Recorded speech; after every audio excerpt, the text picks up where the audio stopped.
जय जगन्नाथ। नमस्कार बंधुगण। आज किसी साधारण ज्ञान को नहीं आम आपंक निकट में आरंभ करने पूर्व आम चैनल टी सब्सक्राइब कर दिंतु। आज प्रथम प्रश्न, पृथ्वीर बृहत्तम गणतांत्रिक राष्ट्र किए? यार उत्तर हेउछि भारत। गणतंत्रर सर्वोच्च कर्ता किए? उत्तर हेउछि जनसाधारण। परवर्ती प्रश्न, प्राकृतिक सबुज घर काहाकू कुहाଯାଏ? यार उत्तर हेउछि पृथ्वी। ओडिशार गाँ संख्या केते? ओडिशार मोट गाँ संख्या हेउछि 51,593। ओडिशार जिला परिषद आसन संख्या केते? यार उत्तर हेउछि 853। ओडिशार लोकसभा आसन संख्या केते बा लोकसभा रे ओडिशारू केते जण सदस्य रहिछन्ति? यार उत्तर हेउछि 21। सेहीपरि ओडिशार राज्यसभा आसन संख्या केते? यार उत्तर हेउछि 10। ओडिशार विधानसभा आसन संख्या केते बा ओडिशार केते जण विधायक अछन्ति? यार उत्तर हेउछि 147। ओडिशार राजस्व डिविजन केतोटी अछि? यार उत्तर हेउछि 3। ओडिशार सब डिविजन संख्या केते? उत्तर हेउछि 58। अत्यंत सहज प्रश्न, कहिले देखि ओडिशार ब्लॉक संख्या केते?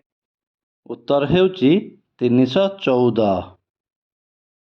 ओडिशार ग्राम पंचायत संख्या केते? उत्तर हेउछि 6805।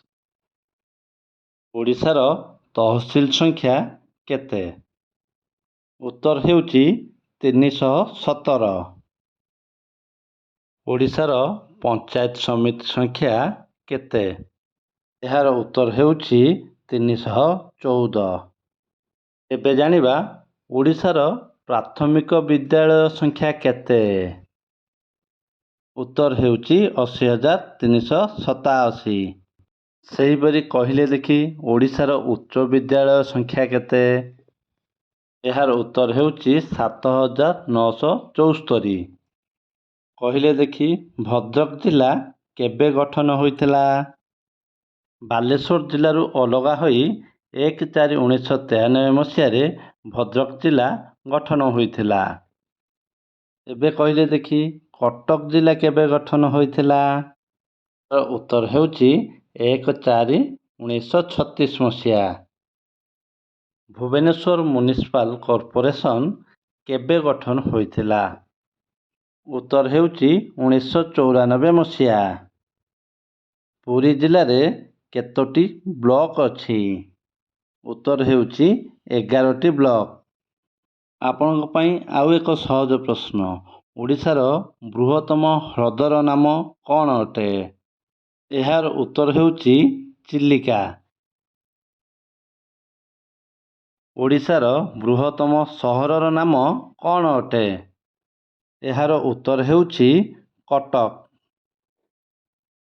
ओडिशार बृहत्तम बत्तीघर केउं जिल्ला रे अछि? यार उत्तर हेउछि बालेश्वर जिला। ओडिशार बृहत्तम बा सबुठु बड़ ग्रामर नाम कौन अटे? यार उत्तर हेउछि ढेंकानाल जिल्लार भुवन ग्राम। आपणको अनेक अनेक धन्यवाद। आम चैनल टी सब्सक्राइब करने अनुरोध जनाऊँ।